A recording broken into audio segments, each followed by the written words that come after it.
time we blow this scene. Get everybody in the stuff together. Okay, 3, 2, 1, let's jam. What's up, guys? My name is Brendan, and today I want to go over the importance of the handstand. I want to teach you guys how to do a handstand, go over the important tricks that involve a handstand, teach you the tight versus the loose handstand technique, and finally, the best drill if you want to improve your handstand and get more stable. So with that said, let's get started.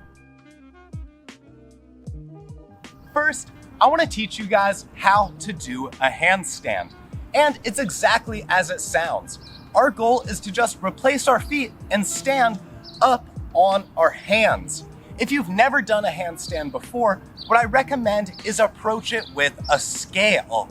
The scale that I first learned a handstand with, and the one that I would recommend, is a scale like so, where you have 1 foot in front, 1 foot in back, and your arms are nice and tall.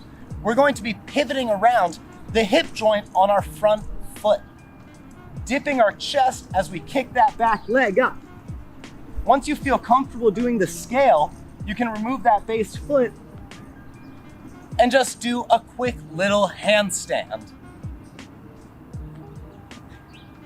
And the better you get at it, the more power you're able to put in, and the longer you'll be able to hold that handstand position.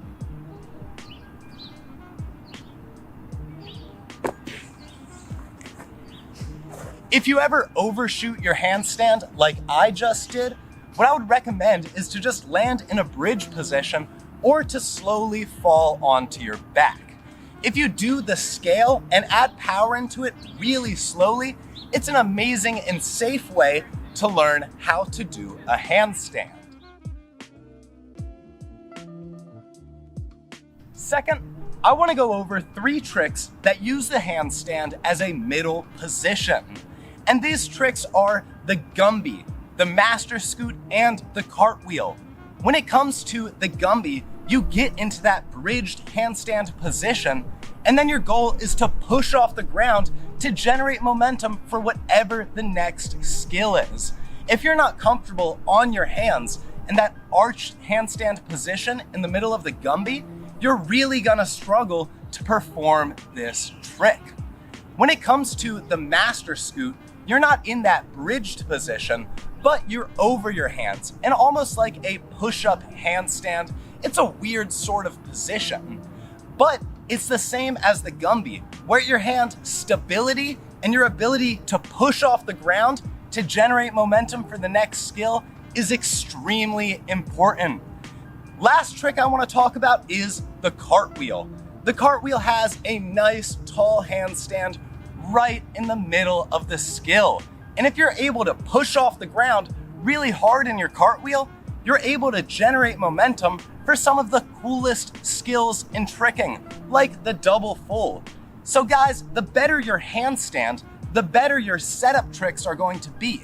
Tricks like the Gumby, the master scoot, or the cartwheel that use your hands for support are all improved as you improve your handstand. Third, I want to talk to you about 2 different handstand techniques.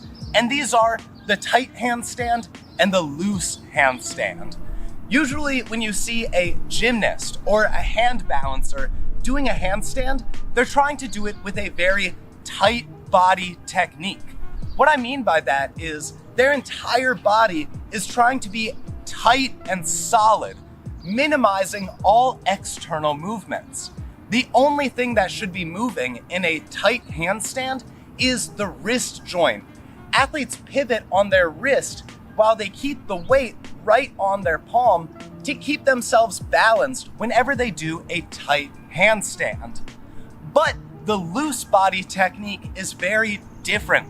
This is the handstand you'll see performed by break dancers or a lot of parkour athletes.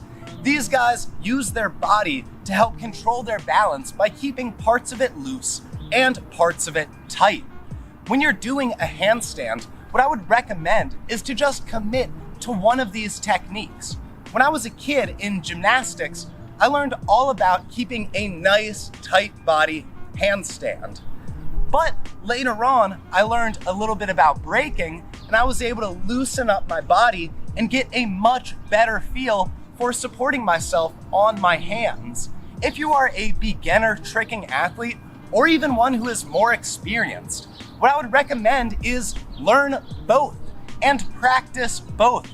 The tight handstand teaches you how to stabilize your body and squeeze everything nice and tight, but the loose handstand is really good for applying that stabilization to your tricks. Because often when you're doing a skill, you're not squeezing your body super tight, and it's far more dynamic than a static, tight body style handstand. But regardless of which handstand technique you use, both work and both are extremely effective for improving your tricking skills. Finally, I want to go over some of my favorite handstand drills. These are drills that I do to get myself stable, comfortable, and used to putting my weight on my arms. If you guys can get comfortable and strong on your arms, it will improve all of your tricks, including your setups, your transitions. Anything that places your hands on the ground will be improved as you progress your handstand. And here are some of the drills that I would completely recommend if you want a good, solid handstand. Our first drill, and my personal favorite, the wall handstand. This drill is extremely good at getting you used to supporting your weight on your arms. If you have especially weak arms, or you're struggling to support your weight, what I would recommend is build that strength by doing a bunch of wall handstands. Once the wall handstand feels good to you, what I would recommend is to remove one arm and just have all your body weight supported on that one shoulder, elbow, and wrist.